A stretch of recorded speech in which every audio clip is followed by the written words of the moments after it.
Gente, assim como o tema do professor Anderson, esse tema acho que é um dos três, pelo menos, né? Os três temas que eu acabei acabou ficando sob a minha responsabilidade. Esse tema é um tema mais técnico, mais complexo, né? Mais difícil na minha avaliação, porque envolve alguns valores, envolve a definição de alguns valores muito importantes, né, que estão relacionados ao reequilíbrio econômico-financeiro de contratos, que são valores muito caros, tanto para a administração pública como para o contratado. Né? A gente sabe que os impactos de uma negativa, de um reequilíbrio econômico-financeiro, quando de fato existe o direito, né, existe a dificuldade, o obstáculo do contratado em cumprir com o contrato nas novas condições, isso pode gerar efeitos nefastos, né, e eventualmente até gerar uma rescisão contratual pela administração, que é um resultado que ninguém quer. Né? Então, realmente é um tema árduo, espinhoso, difícil, né? Espero conseguir, na mesma linha do professor Anderson Pedra, desenrolar de uma maneira clara aqui para vocês. Eu quero, antes de iniciar, fazer uma pergunta simples, né, para a gente entender aqui realmente como é a divisão de opiniões aqui. Quem entende que nessa situação em que a microempresa ou a empresa de pequeno porte desenquadra, ela tem direito à revisão contratual, desenquadra do simples, né? Desenquadra de microempresa e, consequentemente, sai do simples. Quem entende que ela tem direito à revisão, que há um desequilíbrio e que ela tem, consequentemente, direito ao reequilíbrio econômico-financeiro, por favor, levanta a mão. Quem entende o contrário? O resto não está apto a avaliar, né? Não me sinto apto a opinar, né? Vejam, gente, como a situação realmente não é simples, né? Eu vou mostrar aqui para vocês como foi que eu conduzi os meus estudos, né? Conversei com amigos também, com professores, e as opiniões são muito divididas também.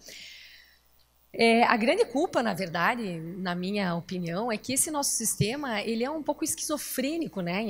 A gente que estuda as licitações, a gente às vezes se depara com algumas situações como essa, né? Nós temos uma política pública que beneficia microempresa e empresa de pequeno porte, e quando ela vai lá e ela consegue chegar, né, desenquadrar, ela consegue alçar a condição, sair da condição de microempresa e empresa de pequeno porte, não, ela não poderia, então, né, ter este reequilíbrio, essa colaboração, essa parceria da administração na recomposição do equilíbrio econômico-financeiro, e isso pode, de fato, representar para ela algo muito difícil, né, dificultoso na consecução dos objetivos do contrato. Eu trouxe aqui, então, um problema, né? Celebrado o contrato com uma empresa de pequeno porte e, posteriormente, vindo esta empresa a desenquadrar-se dessa classificação por superar a receita bruta limite, indicada pela Lei Complementar 123 de 2006, o que impõe como consequência o desenquadramento do simples é devida ou não à revisão contratual. E um leading case aqui para ficar mais fácil também. Imagine um contrato com uma empresa inscrita no Simples. A empresa participou da licitação, usufruiu dos benefícios de ser empresa de pequeno porte e também da tributação simplificada. Foi dessa forma que ela apresentou a proposta dela. No terceiro ano de execução, a contratada informou à administração que no ano calendário anterior, o seu faturamento ultrapassou a receita bruta e que, por isso, solicitou a sua exclusão do Simples. Que ela está obrigada a solicitar a exclusão do Simples nessas condições. A contratada solicita reequilíbrio econômico-financeiro contratual com base no fato de que a sua exclusão obrigatória do regime Simples acarretou alteração no seu regime de tributação e lhe trouxe ônus tributários não previstos na proposta original, pois deles era desobrigada em decorrência da Lei Complementar 123 de 2006 no momento da sua elaboração. Apresentou nessa oportunidade do pedido de revisão, de reequilíbrio, uma planilha de custos atualizada e readequada à tributação devida. Vamos começar analisando o que a Lei Complementar 123 nos dá de subsídios, né? Vamos lá. A empresa de pequeno porte, no ano calendário exceder o limite de receita bruta anual previsto no inciso 2 do caput deste artigo, fica excluída no mês subsequente à ocorrência do excesso do tratamento diferenciado previsto nesta lei complementar, incluído o regime de que trata o artigo 12. Então, ela não pode usufruir dos benefícios de ser microempresa, empresa de pequeno porte, e nem pode mais participar do Simples. Ela tem que retornar ao regime original. Isso no mês subsequente à ocorrência do excesso. O parágrafo 9A diz que os efeitos desta exclusão dar-se-ão no ano calendário subsequente se o excesso verificado em relação à receita bruta não for superior a 20% do limite referido no inciso 2 do caput. Então, a gente tem basicamente a seguinte situação. Vamos imaginar que nesse ano, no mês de maio, ela desenquadrou, né? Ela saiu da condição de microempresa e empresa de pequeno porte. Se os efeitos forem inferiores a 20% desse limite, já em junho ela já tem que, né, ela já não está mais possibilitada de usufruir dos benefícios como microempresa, empresa de pequeno porte, e ela precisa sair do Simples imediatamente. Se esses efeitos forem menores do que 20%, apenas, né, em janeiro de 2019 isso vai acontecer. Então, basicamente, nós poderíamos dizer que esta empresa, né, essa empresa aqui apenas vai ser excluída do Simples no ano que vem, vai perder os benefícios como microempresa, empresa de pequeno porte no ano que vem. Pode ser que ela venha participar da licitação, de alguma licitação ainda esse ano, e ela vai propor como se fosse uma empresa do Simples, como se fosse uma microempresa, que, afinal de contas, a própria lei lhe autoriza, né? Qual seria a alternativa que ela teria nesse momento? Ela teria que, sabedora do desenquadramento, ela teria que formular a sua proposta de acordo com a tributação normal, né? Não me parece que seja o caso. Ela vai formular a proposta dela nos termos da condição atual dela, que é ainda usufruindo dos benefícios de microempresa e empresa de pequeno porte, consequentemente, do regime simplificado. Então, é uma situação realmente né, que pode trazer aí uma dificuldade de solução de questões concretas. Sobre a exclusão no Simples, artigo 30. A exclusão do Simples Nacional, mediante comunicação das microempresas ou das empresas de pequeno porte, dar-se-á por opção, obrigatoriamente, quando incorrerem em situações de vedação previstas na lei, obrigatoriamente quando ultrapassado o ano calendário de início de atividade, o limite proporcional de receita bruta de que trata para o segundo do artigo 3º, né, for ultrapassado, e obrigatoriamente quando ultrapassado no ano calendário o limite de receita bruta prevista no inciso 2 do caput do artigo 3º, quando não estiver no ano calendário do início de atividade, que é o dispositivo relativo à empresa de pequeno porte, que é o que nós estamos tratando. Então, quando ela não estiver no ano de início, quando ela não for uma empresa recém-constituída, né, ela vai obrigatoriamente desenquadrar. Ainda se for uma empresa recém-constituída, ela não vai, né, desenquadrar, ela ainda vai permanecer mais um tempo ali na condição de microempresa, empresa de pequeno porte e podendo usufruir, consequentemente, do Simples. Vejam como tem detalhes que, nas situações concretas, poderão fazer a diferença na análise de cada caso concreto de situações como essa que nós estamos avaliando.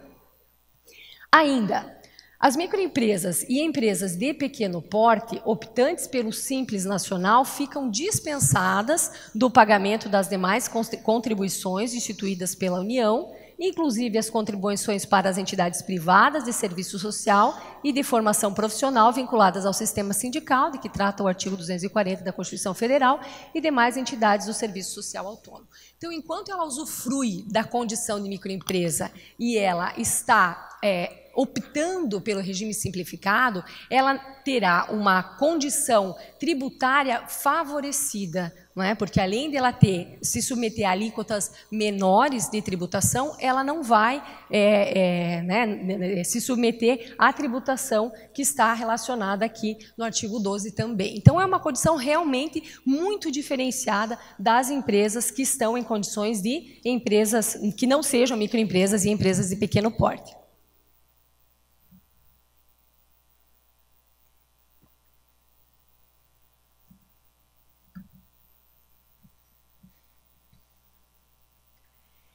Muito bem, estando nessa condição diferenciada, benéfica, né, mesmo sendo benéfica, existem muitas microempresas que ainda assim têm muita dificuldade, mesmo optando pelo simples, têm muita dificuldade em pagar os seus impostos. Isso varia muito do ramo de atividade da empresa, né? Nem sempre, inclusive, o simples é mais benéfico para a microempresa. Então, o fato dela ser uma microempresa, uma empresa de pequeno porte, não significa que ela será obrigatoriamente optante pelo simples, porque o simples, às vezes, pode não ser a melhor opção tributária.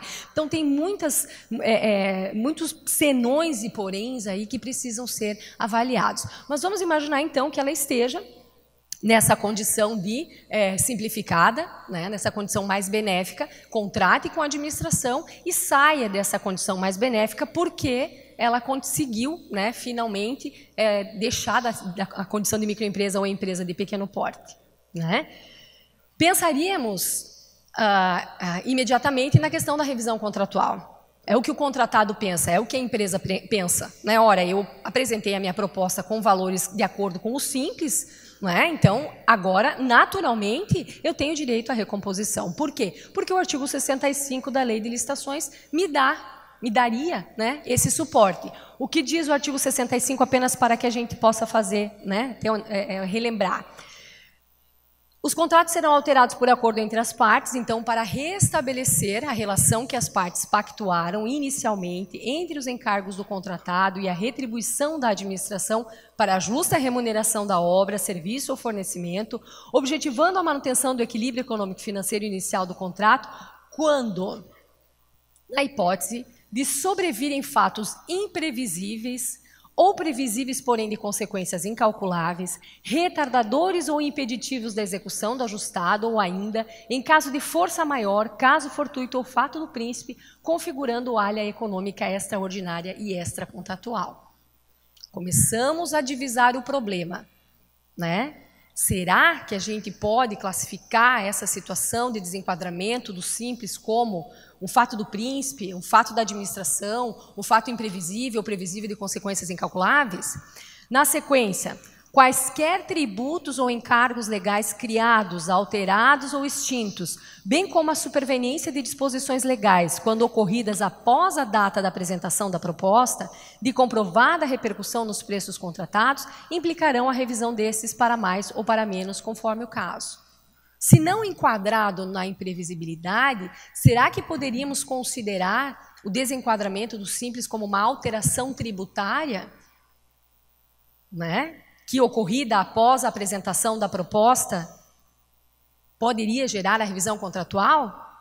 E se não ocorrida após a apresentação da proposta, como a gente viu no exemplo anterior, porque os efeitos dela vão se fazer sentir a partir do ano calendário seguinte, como que a gente trata dessa situação?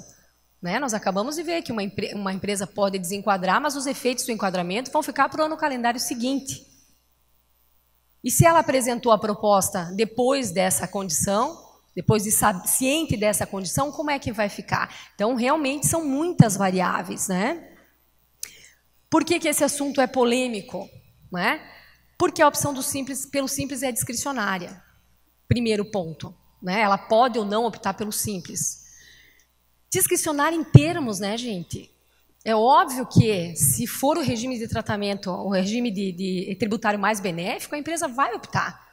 Não é que seja discricionária, né? Ela não vai optar quando for um regime menos benéfico, um regime que lhe acarrete um ônus maior, e isso de fato acontece. Né? Então, é discricionário, mas é uma coisa muito óbvia que a empresa vai se encaminhar pela opção se o regime for o melhor, né? Não há clareza quanto a ser o desenquadramento ou fato imprevisível da área extraordinária.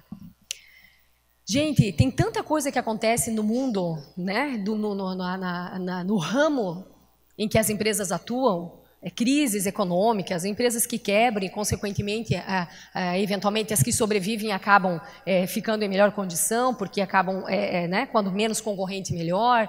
Outros contratos que podem ser celebrados a qualquer momento e que não estavam na pauta da empresa. Isso, como é que nós vamos dizer que o desenquadramento, né, a saída dela como microempresa, empresa de pequeno porte, é algo previsto, é algo planejado?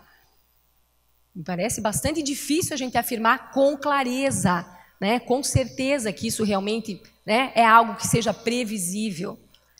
Não há clareza quanto a ser o desenquadramento uma alteração tributária. Realmente, a alteração tributária que nós conhecemos e que dá ensejo ao reequilíbrio econômico-financeiro pela revisão, qual é? A superveniência de um tributo, a alteração de uma alíquota de um determinado tributo, né? Isso é o que a gente conhece como alteração tributária que dá ensejo automaticamente, inclusive, né, ao reequilíbrio econômico-financeiro. Mas a saída ou a entrada também, né, dela no Simples, será que isso pode ser considerado uma alteração tributária? Até porque ele é opcional, né, discricionário. O incentivo à microempresa e empresa de pequeno porte é uma política pública constitucional. E a Lei Complementar 123, ela vem nessa toada, ela vem nessa sequência. Né? A Constituição diz que deverá ser dado incentivo às microempresas e empresas de pequeno porte. A Lei Complementar incentiva as microempresas e empresas de pequeno porte. Então, no momento em que uma mão dá, a outra tira? Né? Você é microempresa, você pode participar da licitação em condições diferenciadas, você vai conseguir o contrato, mas a partir do momento em que você conseguir o contrato e que você desenquadrar, se vira. E se isso ficar muito difícil para você, volta para a condição de microempresa, empresa de pequeno porte. Não parece que é a esquizofrenia que eu falei inicialmente, não parece realmente que permeia essa condição, essa situação, essa hipótese? O direito à revisão do contrato é um direito constitucional. Ora, será que nós podemos correr o risco? Né? É um direito constitucionalmente assegurado. A Constituição assegura, a Lei de Licitações reforça. Se ela realmente está numa condição em que nós vemos que ela não haverá um obstáculo de fato à execução daquele objeto, como o artigo 65 nos diz, será que nós podemos, ao mote de dizer que não é um fato imprevisível, por exemplo, ou que não é uma alteração tributária, dizer não vamos reequilibrar? Ou talvez a gente devesse reconhecer que é uma situação tão peculiar que de fato não se encaixa nos esquadros da lei, mas nem por isso, né, impediria a concessão do reequilíbrio econômico-financeiro por força da política pública, né, por força da preservação do contrato administrativo. Então, realmente, um raciocínio diferente, né? E a exclusão do Simples é uma exclusão compulsória. Ela não tem alternativa. Né? Bem que ela queria permanecer no Simples, mas ela não tem alternativa. E em sendo excluída do Simples, ela vai ter a tributação normal, que muitas vezes a diferença é muito grande. Às vezes a pessoa jurídica sai do 4% e vai para um 12%. Né? Então, realmente é uma carga tributária né, anormal, digamos assim, uma modificação anormal. Todos nós sabemos, todos nós sofremos também, né, com isso. E ainda por que esse assunto é polêmico? Porque a gente tem um dispositivo na Lei Complementar 123 que diz o seguinte: o enquadramento do empresário da sociedade simples ou empresária como microempresa ou empresa de pequeno porte, bem como o seu desenquadramento, não implicarão alteração, denúncia ou qualquer restrição em relação a contratos por ela anteriormente firmados. E aí a gente tem que fazer uma diferença. Ele está falando da alteração, né, no desenquadramento como microempresa e não do simples, porque não significa necessariamente que a microempresa é optante pelo simples. Então também não é um dispositivo que a gente possa usar com clareza para dizer, olha, não dá, não cabe o reequilíbrio, porque aqui está dizendo que não vai alterar, não vai alteração, denúncia ou qualquer restrição a contratos que sejam celebrados. Também não há essa clareza necessária para negar um direito constitucionalmente assegurado. Parece correto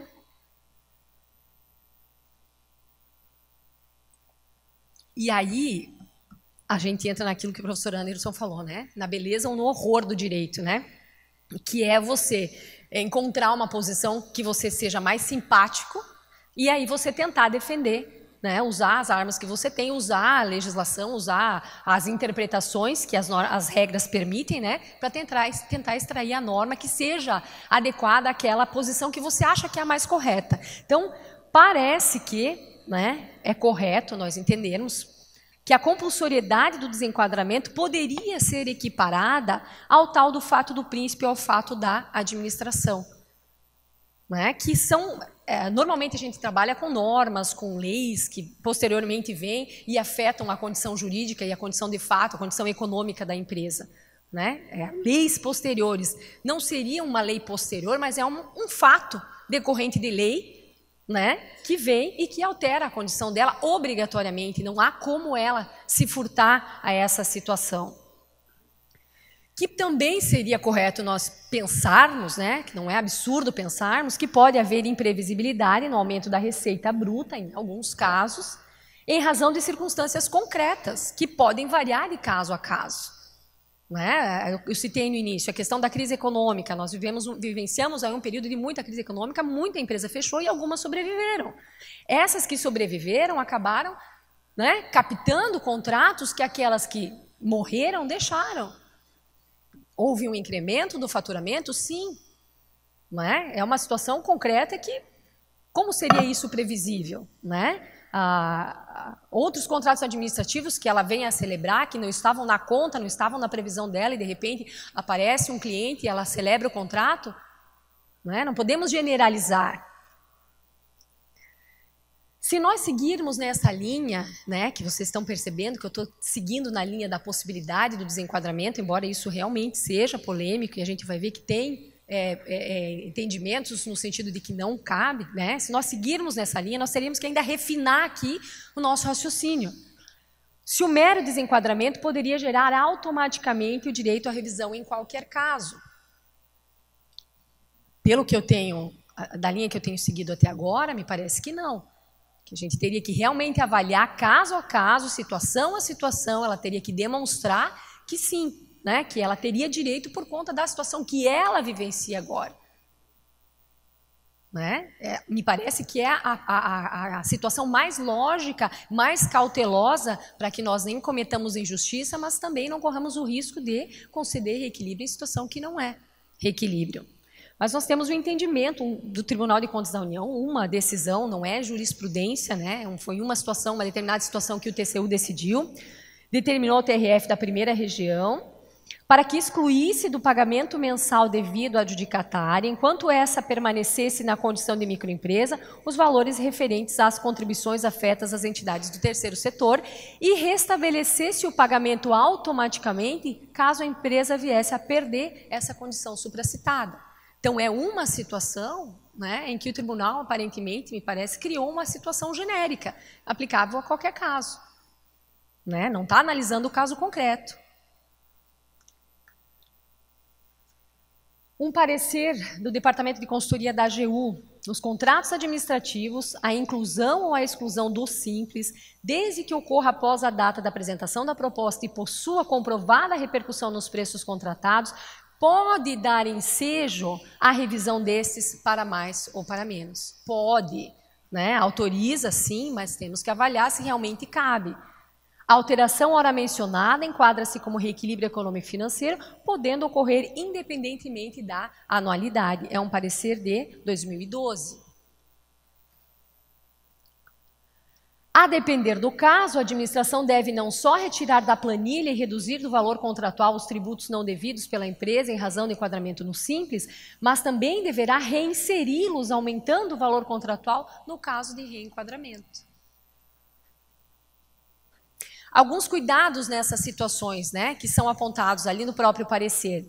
A empresa tem que apresentar uma cópia do pedido de desenquadramento feito na junta para garantir que realmente ela, né, tomou todas as providências necessárias e corretas, e também na Receita Federal, e os efeitos da revisão devem ser coincidentes com os efeitos do desenquadramento. É preciso analisar a situação dela e ver realmente o que ela tem de direito à recomposição.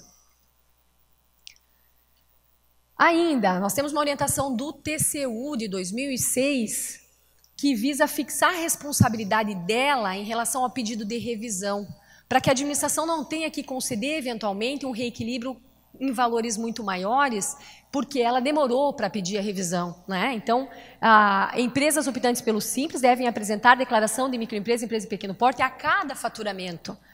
Isso porque pode haver o desenquadramento da empresa ao longo da execução do contrato e a informação no sítio da Receita Federal tem atualização anual. Então, a cada faturamento, ela tem que apresentar. Se ela ainda é, ela apresenta. Se ela não é mais, ela tem que apresentar a solicitação de desenquadramento e aí, se for o caso, requerer a revisão, né, caso seja do interesse dela. E se o desenquadramento do Simples ocorrer no primeiro mês de execução contratual, logo após o término da licitação? Gente, vocês vejam que como o assunto vai crescendo e vai abrindo e as variáveis vão aparecendo. Então, cada vez que a gente estuda, quanto mais a gente entra no assunto, mais coisa aparece. Então, a necessidade de se analisar concretamente é muito importante. Imaginem, né?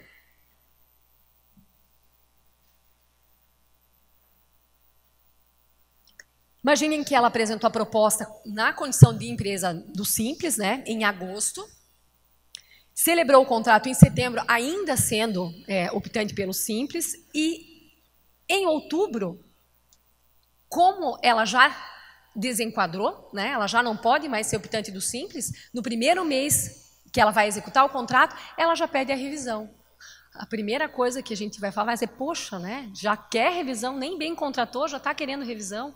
Como pode isso, né? Poderia. A situação concreta poderia dizer que sim, né? Poderia, como nós vimos ali no início, é uma hipótese possível. Vamos pensar melhor um pouquinho nessa situação. Imagine aqui comigo. O valor estimado da licitação, da contratação, R$580 mil. Mensalmente, isso daria lá, valor mensal, R$48.333,33. Receita bruta da empresa no ano calendário até agosto, que foi quando ela participou da licitação, 334.123. Então, abaixo do limite. Valor da melhor proposta, que não é microempresa, que é uma empresa maior e que, consequentemente, vai disputar com ela ali nos lances, né, em função do direito que ela tem como microempresa ou empresa de pequeno porte. O valor da proposta, então, 340 mil. Valor da proposta da empresa de pequeno porte, 323 mil. Valor da proposta final, 313 mil, depois, né, da disputa ali dos 10% ou 5%. Valor mensal faturado, considerando essa proposta de 313 mil, daria em torno de R$26 mil. A receita bruta somada ao valor mensal já do primeiro mês, já ultrapassaria 360.206, já ultrapassaria o limite do enquadramento dela como microempresa, empresa de pequeno porte, e, portanto, ela também teria que sair do Simples. Era previsível? Era previsível. Mas o que ela poderia fazer na condição, quando ela estava lá na licitação, o que ela poderia fazer? Apresentar uma proposta já com os tributos como sendo sistema normal? Ou não? Acredito que a condição que ela, né, o mais correto é ela apresentar a proposta do jeito que ela está. Né? Se ela é simples, ela vai apresentar a proposta do simples. Mas será que é correto, considerando isso, a gente negar, né, quando ela alça, quando ela sai do simples, se negar ao reequilíbrio econômico? Será que isso tem a ver com parceria, com... Né? A gente critica muito agora, até por força da nova lei de licitações aí que está para surgir. As críticas têm sido muito grandes no sentido de que a administração precisa de bons parceiros e que é preciso que a administração pública mude um pouco a postura, mude um pouco a cultura, se aproxime um pouco mais do setor privado, das práticas do setor privado. Né? Será que isso é consentâneo com essa ideia? É complicado, né? É difícil responder sim ou não. Nós temos um parecer aqui, eu nas minhas pesquisas, para poder trazer isso para vocês, encontrei um parecer, né, da Secretaria de Orientação Jurídica do Ministério Público da União, dizendo que, né, a contratada estava no Simples, todavia, após um mês de prestação de serviços, a empresa informou que o regime de tributação passou a ser do lucro presumido, nos termos da legislação vigente. E aí ele concluiu que a alteração do regime de tributação não enseja a repactuação ou reequilíbrio econômico-financeiro do contrato, não sendo, portanto, um óbice para a manutenção do contrato, caso ainda vantajosa a sua prorrogação. Então, era o momento da prorrogação, solicitou-se a revisão ali e a consultoria disse não há que se falar em reequilíbrio econômico-financeiro por conta da saída da empresa, do desenquadramento da empresa do Simples. Então, já é um outro olhar, né, um outro posicionamento, uma outra forma de ver as coisas. É um parecer de 2014. E se ela mudar de faixa de faturamento, também já é uma outra variável, né? Ela continua sendo do Simples, optante pelo Simples, mas dentro do Simples nós temos várias faixas de faturamento. Então, se ela muda o faturamento, ela muda a alíquota também. Isso geraria direito a reequilíbrio econômico-financeiro? Também é uma questão a ser enfrentada, né? Novamente, a Secretaria de Orientação Jurídica do Ministério Público da União entendeu que não, né? Porque não são fatos imprevisíveis, nem há o desenquadramento geral e nem há o desenquadramento, a mudança de faixa de tributação. Então, realmente um assunto bastante polêmico, né? O que eles argumentam? Vejam comigo.